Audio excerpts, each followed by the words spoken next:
Visit India's first underwater tunnel aquarium at VGP Marine Kingdom, Chennai. இந்திய விண்வெளித்துறையின் சாதனைகள் பட்டியலில் சற்று நேரத்தில் புதிய அத்தியாயம் எழுதப்பட உள்ளது. ஆதித்யா L1 விண்கலம் சூரியனின் லக்ராஞ்சியன் புள்ளியை அடைய இருக்கிறது. ஆதித்யா விண்கலம் குறித்த சிறப்புகளை விளக்குகிறார் நமது செய்தியாளர் பாலவெற்றிவேல். நன்றி பூங்குழலி. இந்தியாவின் சூரியனை நோக்கிய கனவு திட்டமான ஆதித்யா விண்கலம் தனது இலக்கான L1 புள்ளியை இன்னும் சற்று நேரத்தில் சென்றடைய உள்ளது. ஆதித்யாவினுடைய 126 நாட்கள் பயணம் ரொம்ப முக்கியத்துவம் வாய்ந்ததாக பார்க்கப்படுகிறது. இந்திய விண்வெளி துறையின் இந்த நாள் ஒரு மைல்கல் என்றே சொல்ல வேண்டும்.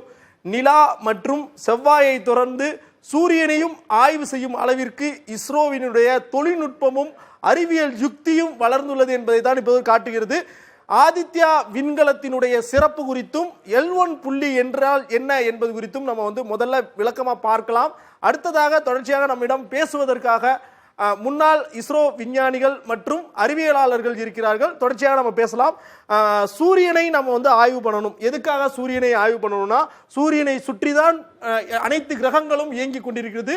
சூரியன் தான் நம்ம சூரிய குடும்பத்தினுடைய தலையாய பொசிஷன்ல, ஒரு ஃபாதர் பொசிஷன்ல இருக்கிறதுனால சூரியனுடைய செயல்பாடுகளை ஆய்வு செய்ய வேண்டியது அவசியம். இந்நிலையில் தான் ஆதித்யா விண்கலத்தினுடைய எடை 1475 கிலோ எடை கொண்டது, 1500 கிலோ எடை கொண்டதாக இருக்கிறது.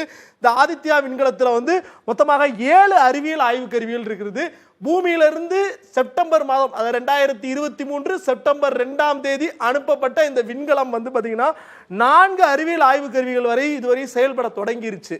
குறிப்பாக ஷூட் ஸ்டெப்ஸ் என கூறப்படுகின்ற தொலைநோக்கியோட உதவியோட சூரியனுடைய ஃபில்டர்கள் மூலமாக வெவ்வேறு கோணங்களில் எடுக்கப்பட்ட அந்த புகைப்படமும் ஆதித்யா விண்கலத்தால் வெளியிடப்பட்டது. இந்நிலையில் இந்த 7 அறிவியல் ஆய்வு கருவிகளுடைய மொத்த எடை 244 கிலோ என அவங்க வரையறுத்து வச்சிருக்காங்க. மேலும் இதனுடைய இலக்கு ஏற்கனவே சொன்னது மாதிரி செப்டம்பர் 2ஆம் தேதி கிளம்பினது. இன்று ஜனவரி 6ஆம் தேதி சென்றடைஞ்சிருக்கு. மொத்தமாக 126 நாட்கள், 4 மாதங்கள் இந்த தூரத்தை சென்றடைஞ்சிருக்கு. செயல்படும் காலம் 5 ஆண்டுகள், 5 வருஷம் தான் செயல்பட முடியும். தற்போது 2024 ஆகும் நிலையில் 2029 வரையும் நம் சூரியனை பற்றிய ஆய்வை ஆதித்யா விண்கலம் மூலம் மேற்கொள்ள முடியும். விண்கலத்தின் மொத்த செலவு ரொம்ப ரொம்ப முக்கியமான ஒரு விஷயம். இஸ்ரோவுடைய ஒரு பெரிய சாதனைன்னு இதை சொல்லலாம். வெறும் 380 கோடி ரூபாய் தான் இஸ்ரோ செலவுபடுத்தியிருக்காங்க. என்னடா 380 கோடி ரூபாய் வெறும் 380 கோடின்னு சொல்றான்னு நீங்க கேட்கலாம். விண்வெளித்துறையை பொறுத்தவரை இந்த 1000 கோடி ரூபாய்க்கு கீழே செலவு பண்ற எல்லாமே சொற்ப தொகைகள் என்று தான் சொல்ல வேண்டும். அமெரிக்கா நாசாவால் அனுப்பப்பட்ட அந்த பார்க்கர் விண்கலம் பாத்தீங்கன்னா 12,000 கோடி செலவு பண்ணியிருக்காங்க. அதை 12,000 கோடி ஒப்பிடும்போது 380 கோடி மிகவும் குறைவு தான். பயண தூரம் 15 லட்சம் கிலோமீட்டர். பூமிக்கும் சூரியனுக்கும் உள்ள தொலைவை விட 1% தான் இருக்கிறது. இதுதான் இதனுடைய ஸ்பெசிபிகேஷனாக பார்க்கிறோம். மொத்தமாக எத்தனை லெக்ராஞ்சியன் புள்ளிகள் இருக்கு அப்படின்னு பார்க்க போறோம். மொத்தமாக 5 லெக்ராஞ்சியன் புள்ளிகள் இருக்கிறது. முதல்ல லெக்ராஞ்சியன் புள்ளி என்றால் என்ன அப்படிங்கிறத நம்ம தெரிவிச்சுக்கலாம். லெக்ராஞ்சியன் புள்ளி என கூறும்போது அது பூமிக்கும் சூரியனுக்கும் இடையில இருக்கிற ஈர்ப்பு விசை சமநிலை என கூறப்படுகிறது. அதாவது ஒரு 2 பொருள் இருக்குன்னா 2 பொருளோட எடைக்கு சமமான ஒரு மைய நோக்கு புள்ளி இருக்கும். அந்த புள்ளி தான் L1 புள்ளி அப்படிங்கிறாங்க. அதாவது சூரியனுக்கும் பூமிக்கும் இடையில 15 கோடி கிலோமீட்டர் இருக்குது.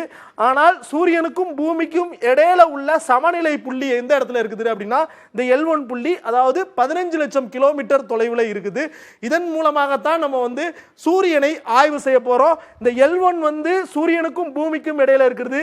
L2 அப்படிங்கிற புள்ளி செவ்வாய்க்கும் பூமிக்கும் இடையில இருக்குது. இந்த L2 புள்ளியில தான் ஜேம்ஸ் வெப் தொலைநோக்கி நிலைநிறுத்தி இருக்கிறாங்க. மேலும் L3 புள்ளியை நம்ம பார்க்கிறோம். இது சூரியனுக்கு பின்புறத்தில் இருக்குது. L4, L5 போன்றவை 60 டிகிரி கோணத்தில் நிறுத்தியிருக்காங்க.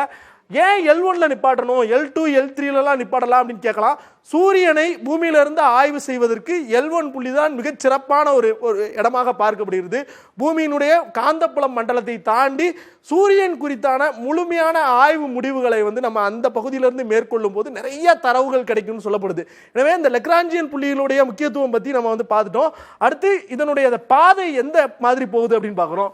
பூமியிலிருந்து செப்டம்பர் 2ஆம் தேதி கிளம்பின இந்த ஆதித்யா விண்கலம் பாதை ஒவ்வொன்றாக உயர்த்தப்பட்டது. எப்படி சந்திரயான் விண்கலம் பாதை உயர்த்தப்பட்டதோ அது போன்று ஆதித்யா விண்கலத்தினுடைய பாதையும் உயர்த்தப்பட்டு பூமியினுடைய காந்தப்புல மண்டலத்திலிருந்து வெளியே போய் தற்போது 14.5 லட்சம் கிலோமீட்டரை தாண்டி 15,00,000 கிலோமீட்டருக்கு வந்திருக்கு.